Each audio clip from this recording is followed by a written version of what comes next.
मुळात पॉर्न हे फिक्शन आहे. म्हणजे आपण कुठलाही पिक्चर जेव्हा थिएटरमध्ये बघायला जातो तेव्हा आपण तिकीट देऊन जातो, कारण आपल्याला ते एंटरटेनमेंट म्हणूनच जातो. तसंच पॉर्न इंडस्ट्री आहे हे समजून घेतलं पाहिजे.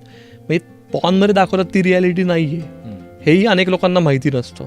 आणि मग तशाच अपेक्षा, विकृत अपेक्षा तुम्ही तुमच्या जोडीदाराकडनं, पत्नीकडनं करणं, यातनं पण अनेक एक वेगळ्या प्रकारचे प्रॉब्लेम्स हे वाढत जातात. आणि दुसरीकडे आपण सेक्स ॲडिक्शन म्हणलो, त्याला कंपल्सिव्ह सेक्शुअल बिहेवियर असंही म्हणलं जातं. तर हा थोडासा वेगळा विषय आहे की मेंदूमध्ये काही जी हार्मोन्स सिक्रेट होतात, तर त्यातलं काही प्रमाण वाढल्याने हे ॲडिक्शन होऊ शकतं. ह्याच्यात पॉर्न हा भाग बऱ्याचदा असतो किंवा नसूही शकतो. ते नसलं, पॉर्नचं हे नसला तरी पण एखादा माणूस किंवा स्त्री ही सेक्स ॲडिक्टही असू शकते.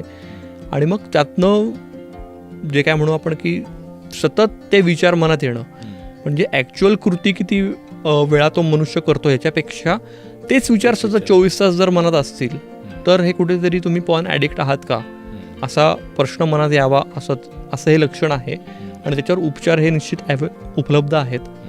तुम्ही सायकियाट्रिस्टकडे किंवा सेक्स थेरपिस्टकडे, सेक्सॉलॉजिस्टकडे हे जायला पाहिजे.